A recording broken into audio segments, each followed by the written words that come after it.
every EuroLeague season is more rigged than the other. The most rigged ever. Every year it's getting worse. EuroLeague Mafia is taking over, right? For sure, man. I mean, if you read reactions on Twitter after every game, I think the conclusion is that the referees are supporting 10 clubs in the EuroLeague, and there are 8 clubs that constantly suffer because the refs suffer not go in against Šarūnas them. Jasikevicius' way. They suffer because No, of they the suffer bad because officiating. of bad calls and because the referees are against them. So can you imagine every week you're not only facing your opponents, but you're facing the refs as well, and you have to try and win games under these circumstances? I mean, that is crazy. That also reminds me of my thought about EuroLeague players when they share something on Twitter.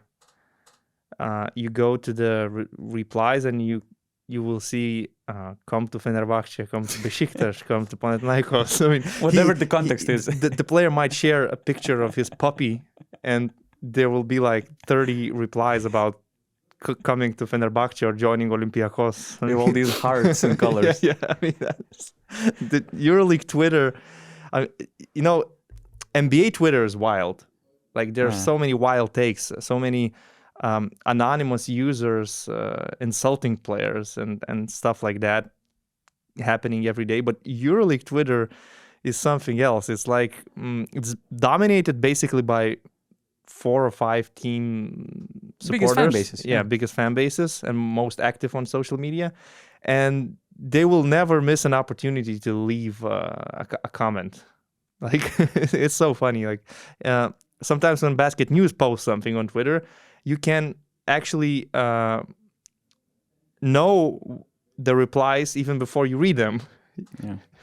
Depending on the context. So EuroLeague Twitter is a funny thing, but I'm happy that it is a thing. Like, at least it's active. People are involved, and social media is a huge part of sports these days. Yeah. So as you've understood, this is the URBONUS Q&A episode. Rytis Vyšniauskas, Donatas Urbonas. We're missing Augustas Šuliauskas today, who is having some great time before the new year. Before the new year in Barcelona, he gonna come back the next week. Before we start, just a short shout out to our BN Plus members, and especially those who support us on GM or All-Star levels. And we have free GMs with Karolis Gudiškis, GiveMeStats.com, basketball stats, and Nikola Belic. This is actually the character from the GTA. Wow. 4 or 5? 4, but it's Nikola Belic. How to pronounce it? Man, I will tell you. So anyway, these 3 are our GMs, and we also have a solid group of all-stars with Kristas Niko Pokytis. Belic is the Okay. guy, yeah. Kristas Pokytis, Gabrielius Serva, Nico Zinio, T-Wold, T21, Victory, Nick, BG, Stefan Stamenic, Koki, and Nikola are our all-stars. We have almost 500 subscribers, and I urge you to join us on basketnews.com/plus, not only to get the full episode of this Basket News Q&A sessions, but also to get a lot of extra content. For instance, I'm traveling to Barcelona next week. We have some big interviews prepared. And one of the features for our BN Plus members is to send or to address the question to one of the guys we're interviewing. And it's very likely that, for instance, we're going to make an interview with the EuroLeague CEO, Paulius Matiūnas. So you can have a chance, to send your question. We're going to have other guys for the interviews. We're going to share our plans on our great closed BN Plus communities on WhatsApp and also Discord servers. For instance, you get extra content we share on YouTube. For instance, we had a film session with Mike James, and it was an interview with Kemba Walker. But these on YouTube, there were like 10, 11-minute interviews, while for BN Plus members, we offered the full conversation, which is like almost 30 minutes long. A lot of other interviews that we give only for BN Plus members, so a lot of good extra features, and the cost is ridiculous. The monthly subscription is worth even less than the cup of coffee that you can buy here in Lithuania. So it's really worth a try. basketnews.com/plus. And since we're following a crazy EuroLeague night with how many games? Maybe seven games yesterday. Almost clashing at the same time. Yeah, only 2 games today and 7 yesterday. And again, the scheduling. That's the thing that I'm gonna address to Paulius Motūnas, that's for yeah, sure. Please do that. And we know the reasons more or less, but on these days, I usually look forward to, let's say, having 2 games in a row, because I do Žalgiris game, and then if I'm lucky enough, I might get a late tip-off from Spain. But in this case, it was impossible to do because Žalgiris started at 8, and all the other games followed at 9, 9:30. And in Istanbul it started at 7:30. Yeah. In Belgrade also 7:30. Yeah, more or less. As a spectator at home, you could watch 2 or 3 games, but for a commentator, it's impossible to cover more than one. Although there are 7 games happening, so yeah, it's a pity, but it is what it is. We're gonna try to go through some of these games quickly, but actually, I will try to start this off from a question that we got from Ogush Santurk. And the question was related to Fenerbahce, so we're going to expand on Fenerbahce things as well. But the main focus of the question is Keenan Evans. His question was, what if Fenerbahce offers 750k to Žalgiris as a buyout for Keenan Evans? That amount of offer helps to be changed Žalgiris' decision or not? I would rephrase the question for you. Is there a price that you would sell Evans for if you're Žalgiris?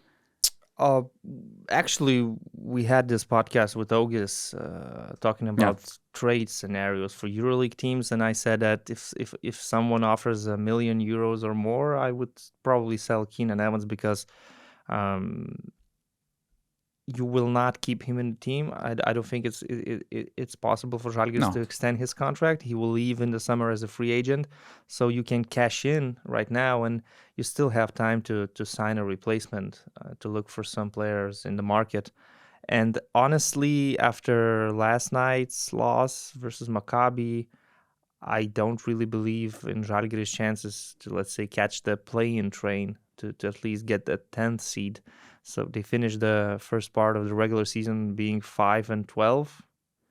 I don't see them winning 12 games in the second part of the season. And they're like 4 games away from the play-in, I think. 5 or 4 5 already? 4, but let's say teams like Monaco didn't play yet. So okay. I mean, there are teams with 9 wins: Partizan, Valencia, Baskonia.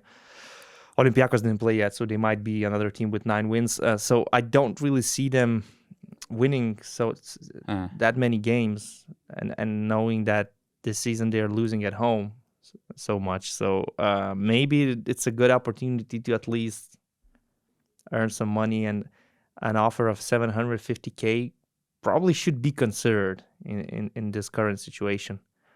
I don't know what you think, but I believe that the whole season for Žalgiris actually started with the buyout for a player they couldn't replace on time when they sold Brazdeikis to Olympiacos. So now, midway through the season, selling Keenan Evans doesn't sound right, but if you think about it, it makes some sense. You're shutting down your EuroLeague season, and I'm not a fan of this idea because we're still in December, and it's not the NBA. You're not going to trade for some draft picks for future assets. You're not going to clear salary cap space. Yeah, so you're not going to clear the salary cap space for better off-season signings. Letting Keenan Evans go doesn't mean that Žalgiris will be in a position to bring, Shane Larkin, because he's going to be a free agent next summer. So, and the next season is like 11 months away from now. So, like, what you're building for right now? What this amount of money going to change for the club like Žalgiris? Basically nothing, but I would actually reconsider the EuroLeague rule change, because the current transfer deadline is very complicated. Yes, there is this official signing deadline and also transfer deadline until February 7th. And for instance, but the difference is that if you want to switch from one EuroLeague team to another, you have to deregister the player before January 1st. So for instance, if Žalgiris or if Keenan Evans wants to move, he has to be deregistered, and he cannot play any game for Žalgiris if he wants to move during this transfer window. It might be the case where they're not getting a buyer, for instance. It might be the case where he's staying, but he cannot be registered again. And it kind of complicates things because, okay, there are still some, let's say, slim theoretical chances for Žalgiris to make it to the play-in. But I would urge to push this deadline for player movement at the later stage, or for February 7th, without the registering players, because if Žalgiris loses all games in January, it's kind of clear the season is over. There's nothing to play for, and then for you, it makes way more sense to sell Keenan Evans, because he might still help you to sell out some games, for instance, for Žalgiris in advance. But then at the end of January, you're gonna end up at the bottom of the EuroLeague, and then 500k fits Žalgiris well. They're gonna find a replacement for Keenan Evans, and will finish the season with the current roster. At the same time, Keenan Evans is going to a higher level. The bigger budget team, they're getting a nice player, one of the hottest players in the upcoming free agency right now, who also improves their chances for the Final Four, for instance, if that's Fenerbahce. So I see it as a win-win situation. But right now, this very early deadline kind of, makes it very hard to make some drastic moves. So, I would say that EuroLeague has to change these rules. They already changed rules, because before, in the previous years, there was this movement between round 16 to 18. It was like 10 days gap to make this transfer. Now it's kind of, they expanded it, but with some additional clauses, and to deregister players. In Milan's case, it's easy to deregister Kevin Pangos. But if you're Žalgiris, you don't want to put Keenan Evans out of rotation. There are some other guys in other teams who are not sure if they're going to move or not. And to put them out of the rotation means they're losing the game rhythm. And teams are also losing the rotation, basically. So, well, if I know Žalgiris organization well enough, I know that even if the EuroLeague season is going in the wrong direction, it's still very important for them to win both titles in Lithuania, to win the Kings Cup and to win the Lithuanian League. And the Kings Cup will be played on February, and it will be in Kaunas, in Žalgiris Arena. So I think it's kind of a big deal for them. They cannot let this one slip. And if, let's say, they sell Keenan Evans right now, who knows if they get the replacement ready for the Kings Cup Final Four. And first they have to win the quarterfinal as well. So that also probably makes you think, is it worthy to sell a player for 750 or €1 million? Are you getting enough? And the fans will not really accept it, I believe. Like, you're selling your best player to the fans. The money means nothing. Like, you sold Brazdeikis for 500k. I'm not sure about the actual amount, but do the fans really care how much money did you get? Yeah. Like, did you sign someone to replace him? Not really, not at the right time, though. I mean, now you're bringing in some new players. So, considering all this, I think it's better to keep Keenan Evans and just deal with the situation that he's going to leave in the summer. And in the meantime, right now, you have your scouts, you have your people to actually be prepared to have a list of candidates to replace Keenan Evans. You can scout the Euro Cup, the FIBA Champions League, the Spanish ACB, and look for promising point guards who might also be free agents next summer. That's probably the best way to deal with things right now if you're in Žalgiris' position. And I honestly believe that they are not going to sell Keenan Evans. He's going to carry on. But that loss yesterday really hurt their chances to, let's say, fight for the play-in spot in the second part of the season. Speaking of Fenerbahce, great game yesterday. Great Istanbul derby, late-minute drama with some great individual performances. Even starting from FS, like Shane Larkin, 28 points. In some stretches, and especially in the third quarter, he was unguardable. He reminded me this peak Shane Larkin before COVID happened, where FS were on their way to win the EuroLeague title, and Shane Larkin was playing the MVP season. So it was great to see him just making every shot despite good defense. He was driving, he was killing them in the pick and roll, making those step backs. It was really peak Shane Larkin. I was in Abe with Dan Oturu, the new center of FS. I would say one of the more successful in-season signings this year. He fits the team really well. Big putback threat every time the ball bounces back off the rim. Also, he can offer a lot of defense. So he played some huge half. But Fener, I mean, Nigel Hayes-Davis, one of the best games he played. All-around performance with 24 points. I think it was 15-point performance in the first half. And of course, Nick Calathes, 17 points, 8 assists, 2 crucial 3-pointers in the fourth quarter, 1 dagger, and also the previous one, like 9-meter 3-pointer when the clock was expiring, and it was a very important moment of the game. And the way he controlled the team was something spectacular. And Fenerbahce is on a 4-win streak, I think, and Saras started his era pretty successfully, I would say. Big win against Monaco. Istanbul Derby is a hard thing to do. It would just lost the game. It was actually his last game in Fenerbahce. And even though FS has injury problems, they didn't have Will Clyburn, for instance. Some players are just recovering and coming back to their rhythm. It's still not easy to win in Senan Erdem. So huge start for Saras.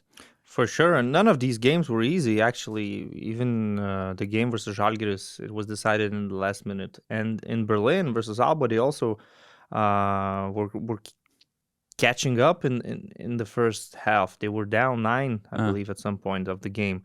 So none of these games were easy, but they found a way to win, which is great, obviously.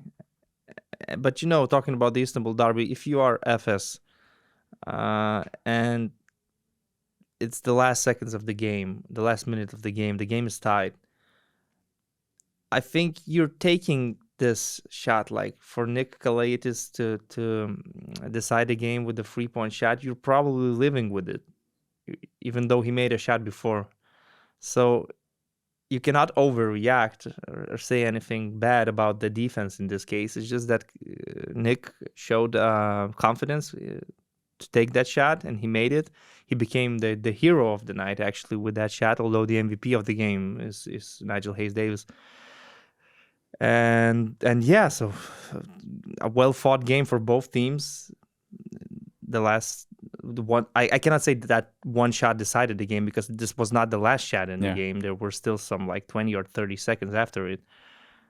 But, even with Shane playing the way he did, it just wasn't enough. And I think this first part of the season for FS was kind of like a learning process with a new coach, with some new players, dealing with some injuries. They finished 7-10. It's not a good result, obviously. They're only in the 14th spot in the standings, so they must improve. But I think there was a lot to learn for them, Jan, as well. And I expect them to be better and win more games in the second part of the season. And for Saras, it just started great. But as I said, none of these games were easy. So it's also still a process. They still have things to do and to improve as a team. This was just a part of our full URBONUS Q&A podcast. If you want to see the full episode, please join the BM Plus community for more extra content.